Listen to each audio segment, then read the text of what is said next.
오늘도 지난 시간에 이어서 노년기를 잘 보내시는데 도움이 되는 그런 주제를 또 나눠보도록 하겠습니다. 지난 시간에는 우리가 노년기의 발달 과제, 즉 자아 통합을 이루는 것, 우리들의 그 맺힌 한을 풀어서 여한이 없는 상태가 되는 것, 이것이 이제 우리가 노년기의 아주 중요한 발달 과제다 하는 그런 이야기를 드렸습니다. 근데 그러기 위해서는 이 궁극적인 존재, 이 절대적인 존재인 하나님을 우리가 만나야 된다. 그리고 하나님과 좋은 관계를 맺어야 되는데, 하나님과 좋은 관계를 맺는다고 하는 것은 하나님은 사랑하시고 있는 분이고, 우리 입장에서 볼 때는 많이 힘들고 고난이 있었지만 그것이 다 하나님의 크신 뜻 아래에서 이루어진 것이구나 하는 것을 우리가 느끼고 깨달을 때만이 진정으로 우리가 한을 풀 수가 있다. 이제 그런 이야기를 드렸습니다. 자, 그러면 오늘은 도대체 하나님이 우리들을 만나 주시고 우리가 하나님과 만나서 우리들의 여한을 푼다는 게 도대체 구체적으로는 어떤 일이 일어나는 건가 하는 것을 좀 더 선언적이고 추상적인 이 얘기보다는 좀 더 구체적인 이야기를 한번 해보도록 할게요. 하나님은 이제 구약에도 보면 하나님을 직접 만나는 사람은 없잖아요. 그런데 사실 우리 기독교의 큰 위대한 교리는 그 하나님께서 인간의 몸을 입으시고 이 땅에 오셨다라고 하는 엄청난 교리가 이제 기독교 교리잖아요. 그리고 그 하나님이 바로 누구냐면 예수님이시다. 그래서 예수님은 하나님이면서 동시에 사람이시다 하는 이 엄청난 교리를 기독교가 가지고 있는데요.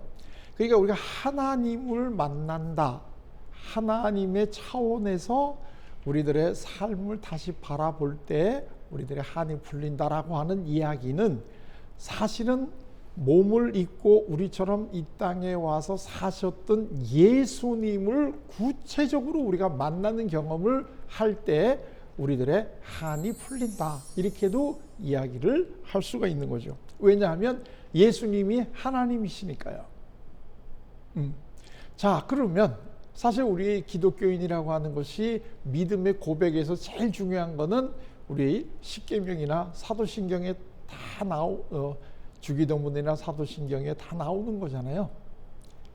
예수님이 하나님이라고 하시는 거, 우리의 구주시라고 하는 걸 우리가 믿는다 하는 거잖아요. 자, 근데 그럼 예수님이 이 땅에서 33년 동안 사시고 3년 동안의 공생의 기간에 어떤 모습으로 사셨나요? 그걸 우리가 한번 잘 알아보면 하나님과 관계를 맺는다라고 하는 어떤 이런 추상적인 이러한 그 이해가 훨씬 더 현실적이고 구체적으로 우리에게 이제 다가올 수가 있는데요. 예수님이 어떤 분이시냐 하는 것을 우리 성경에 이제 그 신약과 구약에 보면 예수님이 어떤 분이신가 하는 것을 자세히 설명을 쭉 해주시고 계시는데, 그 중에 아주 일목요연하게 예수님이 어떤 분이신가 하는 것을 처음에 우리에게 알려주신 분이 제가 알기로는 이사야 선지자님이신 것 같아요. 이사야 선지자님은 예수님보다 700여 년 앞에서 활동하셨던 분이에요. 그러면 지금부터 한 2700년 전이다, 이렇게도 우리가 얘기할 수 있겠죠. 그때 이제 이분이 앞으로 메시아가 오시는데 그 메시아가 어떤 분인가 하는 걸 이제 우리에게 소개를 해 주셨어요. 그게 이사야서 9장 6절입니다. 한 아이가 우리에게 낳고 한 아들을 우리에게 주신 바 되었는데 그의 어깨에는 정사를 메었고 이렇게 되잖아요. 그러니까 이제 이분이 누구냐면 예수님이죠. 우리 이제 그 메시아인데 그분이 하시는 일이 어깨 정사, 세상을 다스리는 일을 하시는데, 그러면서 이제 소개가 나오는데 그의 이름은 하고 나오는 게 첫째가 기묘자라 모사라 전능하신 하나님이라 영존하시는 아버지라 평강의 왕이시다, 이렇게 설명을 해 주시죠. 이게 자세한 거죠. 그러니까 우리 성경에는 이제 기묘자라 모사라 이렇게 따로따로 있는 것 같은데 사실은 이거는 이제 하나로 붙어 있는 게 훨씬 더 뜻이 정확합니다. 기묘자인 모사, 그 다음에 전능하신 하나님, 영존하시는 아버지, 그리고 평강의 왕. 이게 그 예수님이 하시는 큰 역할. 그래서 그의 이름은 이렇게 불리게 된다. 지금 이제 이런 얘기란 말이에요. 그러면 이 중에서 지금 이 방송을 같이 들으시는 우리 시청자 여러분들은 이 네 모습의 예수님 중에서 어느 예수님이 제일 좋으신가요? 물론 이게 다 예수님의 모습이니까 우리가 다 좋죠. 좋은데 그 중에서도 내가 하나를 고르라고 하면 어떤 예수님이 제일 좋으신가요? 대개 제가 그 교회를 다니면서 이 질문을 하면 거의 대부분이 뭐 유사한 대답이 나옵니다. 제일 많이 나오는 게 전능하신 하나님으로서의 예수님이 제일 난 좋다. 이게 이제 한 반 정도 되고요. 그 다음에 이제 영존하신 아버지나 평강의 왕, 이거가 이제 나머지 또 반을 또 반분하는 이제 이러한 되게 이제 그 양상을 띠입니다. 아마 여러분들은 어느 쪽에 속하는지 한번 잘 생각을 해 보십시오. 그런데 여기서 정말로 재미있고 또 굉장히 안타까운 일은 뭐냐면 기묘자로 모사이신 예수님을 나는 참 좋아한다라고 하는 대답이 거의 안 나옵니다. 혹시 이 그 강의를 들으시는 분들 중에 나는 그 기묘자라 모사라 불리시는 이 예수님을 내가 제일 좋아합니다. 이렇게 혹시 생각하신 분들이 있으십니까? 이분들 아주 특이하신 분입니다. 거의 이게 없습니다. 그런데 그게 왜 그럴까? 저는 잘 모르겠습니다. 그리고 제가 과거를 돌이켜보면 저도 모태신앙으로 지금까지 한 70여 년 넘게 교회를 다녔는데 그 예수님을 이 기묘자요 모사로 소개해 주는 어떤 그 교육을 그렇게 크게 많이 받아본 적이 없구나 하는 이런 느낌을 가지게 되는데 그건 제가 왜 그러는지 저는 잘 모르겠습니다. 자, 그런데 이 기묘자요 모사라 하는 이 그 기묘자 모사 이 대목이 이제 그 영어 성경을 한번 보시는 분은 영어 성경을 한번 보시게 되면 여러 다양한 영어 성경이 다 동일하게 뭐라고 번역이 되어 있느냐면 원더풀 카운슬러 이렇게 표현이 되어 있습니다. 원더풀 카운슬러, 기묘자여 모사라 이렇게 되면 우리가 그 뜻이 뭔가 하는 게 잘 이제 소화가 안 됩니다. 왜냐하면 일상적으로 기묘자 모사라는 단어를 우리가 별로 안 쓰잖아요. 뭐 우리 이 남편 보고 당신은 기묘자야 뭐 이런 얘기 우리 안 하잖아요. 자, 그런데 이 영어 성경으로 하면 이게 기묘자라고 되어 있는 게 원더풀 모사가 카운슬러. 그러니까 원더풀 카운슬러는 그렇게 어려운 영어는 아니죠. 원더풀 하면 뭐예요? 뭐 놀라운, 뛰어난, 훌륭한 뭐 이럴 때 우리가 원더풀 이렇게 이제 영어로 쓴다는 거 다 알고 있죠. 카운슬러는 뭔가요? 카운슬러. 예, 카운슬러는 요즘에 우리가 많이 쓰는 걸로 번역을 한다면 상담자이시죠. 그러니까 이 기묘자여 모사라 하고 번역되어 있는 이 예수님에 대한 소개는 사실은 오늘날 우리가 편하게 이해할 수 있는 용어로 이거를 번역을 한다고 하면 놀라운 훌륭한 상담자 이렇게 이야기를 하면 훨씬 더 쉽게 우리가 이해를 할 수 있고 예수님을 조금 더 가깝게 우리가 느낄 수가 있다 이런 얘기입니다. 사실 우리 이제 좋아하는 찬송가들을 보게 되면 예수님하고 같이 살 때 우리가 참 기쁨이 있다 이런 찬송가 가사가 많이 있습니다. 예를 들면 뭐 내 영혼이 은총 입어 중한 죄짐 벗고보니 그 우리가 자주 부르는 좋은 찬송이잖아요.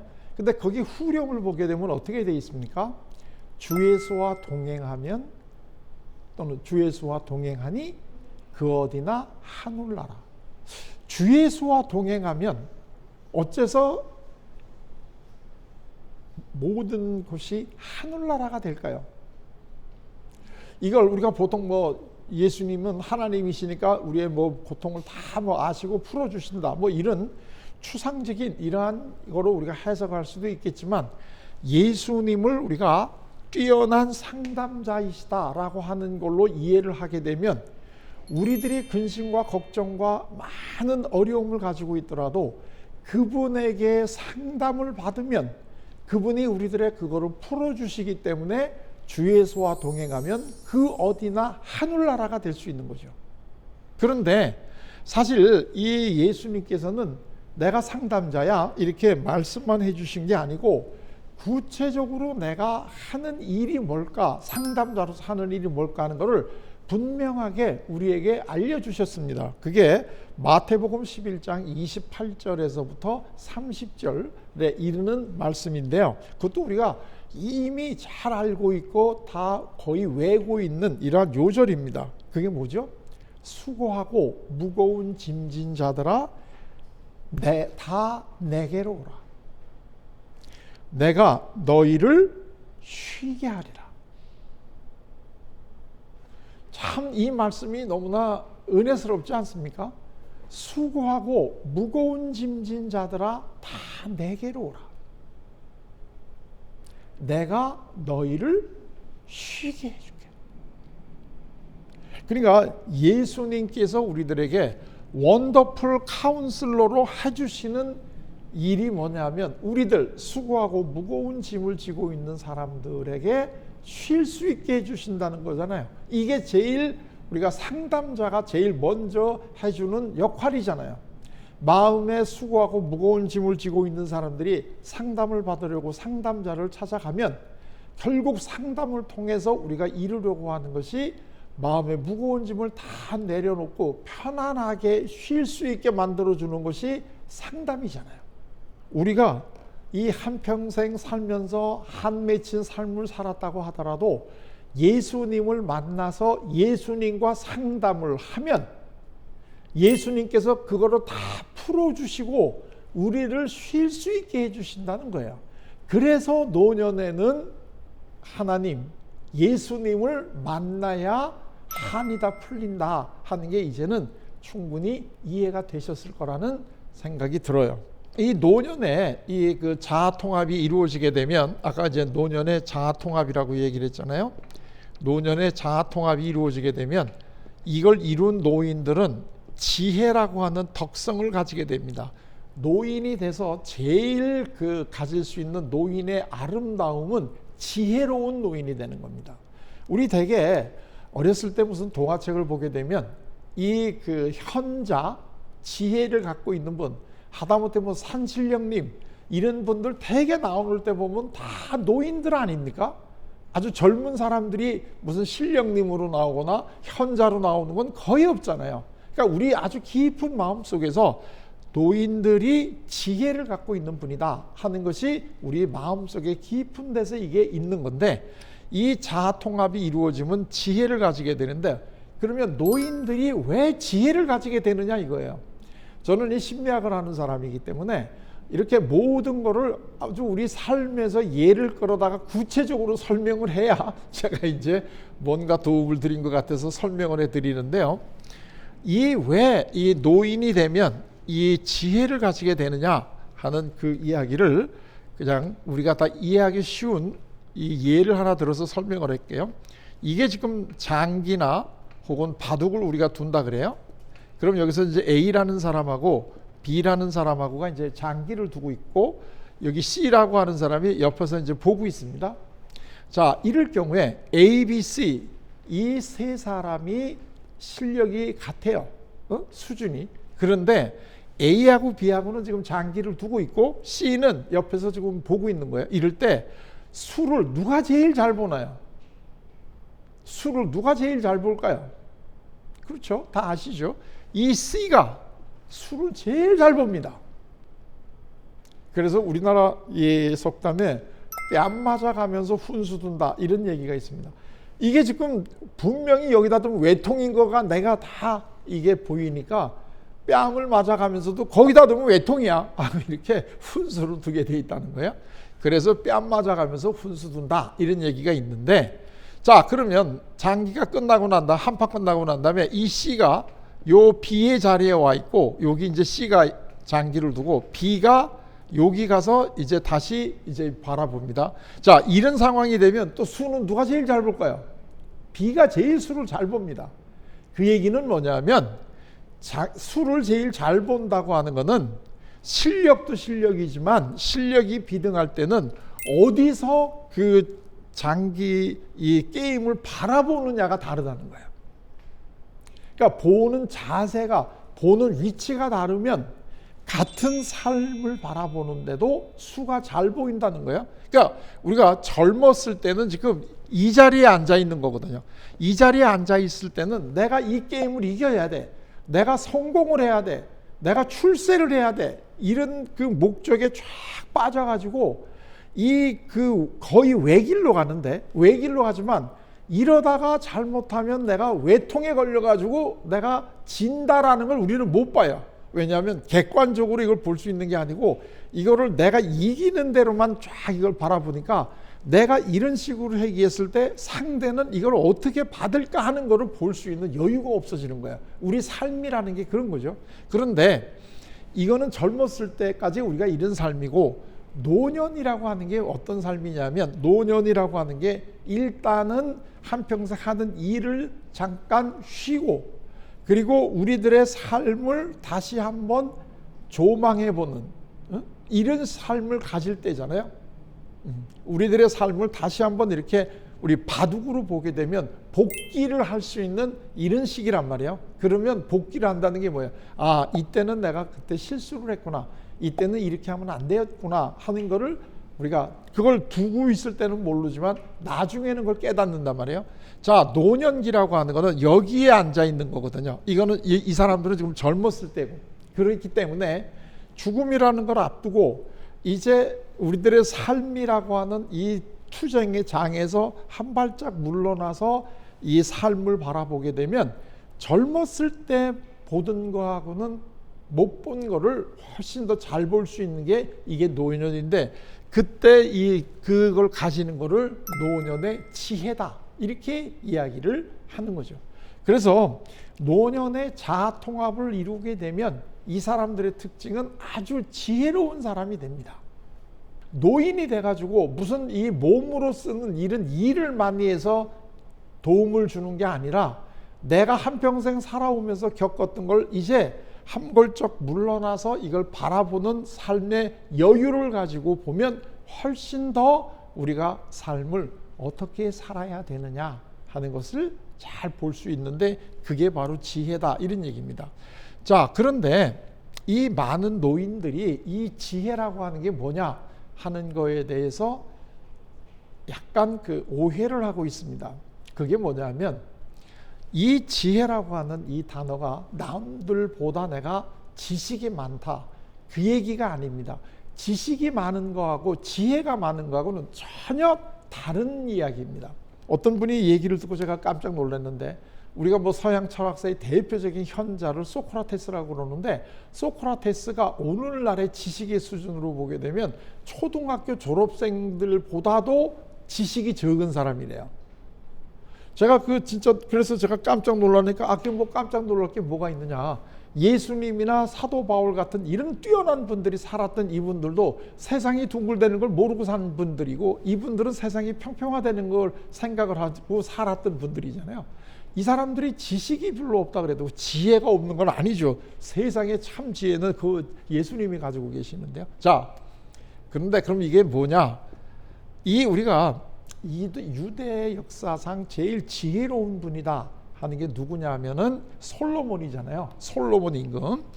근데 그 솔로몬 임금이 왜 지혜스러운 임금이 됐느냐 하면, 하나님에게 지혜를 달라 이렇게 이제 간구를 해서 하나님이 어여삐 여겨서 지혜를 줬다, 이제 이렇게 되잖아요. 그래서 이 솔로몬 왕이 지혜로운 왕이 됐는데, 그때 이 솔로몬이 하나님에게 달라고 구했던, 우리의 표현으로는 지혜라고 표현되는 이게 원어로 얘기하면 듣는 마음이래요. 지혜. 이 솔로몬이 하나님한테 달라고 구했던 그 지혜가 원문으로는 듣는 마음. 그러니까 지혜를 갖고 있다는 게 어떤 뜻인가요? 지혜를 가지고 있다라고 하는 것은 상대의 이야기를 들어주는 마음을 가지고 계시는 거다, 이런 뜻이에요.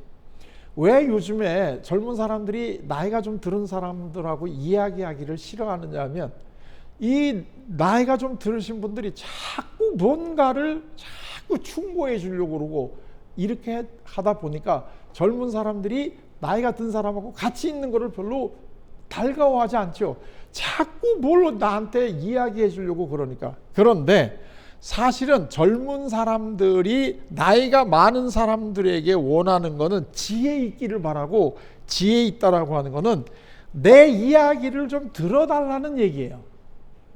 내 이야기를 좀 들어달라. 나도 지금 살면서 많이 힘드니까 나의 이야기를 좀 들어달라 하는 거를 젊은 사람들이 원하고 있다는 거야. 그러면 노년이 되면 몸은, 우리가 힘은 아무래도 젊었을 때보다 적잖아요. 그래서 뭐 힘쓰는 거로 우리가 세상을 도와줄 수는 없잖아요. 그러나 우리는 이 노년이 되면 지혜가 많아진단 말이에요. 지혜가 많아지기 때문에 다른 사람을 우리는 지혜로 도와줄 수 있다는 거예요. 그런데 그 지혜라고 하는 거는 뭐냐면 듣는 마음이라는 거예요. 일단 다른 사람의 이야기를 들어주고서부터 시작하는 게, 이게 지혜로운 사람들이다, 이런 뜻이에요. 우리가 정말로 오랫동안의 삶의 경험을 통해서 젊은 사람들을 도와줄 수 있다고 한다면 그거는 우리가 듣는 마음이에요. 오늘날 사실 우리가 제일 필요한 사람은 우리 이야기를 들어주는 사람이 없는 거예요. 그럴 때 정말 이것만 잘할 수 있다면 우리 사회의 노년은 아주 이 사회에도 보람되고 자기 자신의 삶도 즐거운 이런 삶을 살아갈 수가 있습니다. 자, 그러면 오늘은 이만 마치도록 하겠습니다. 잘 지내시기 바랍니다.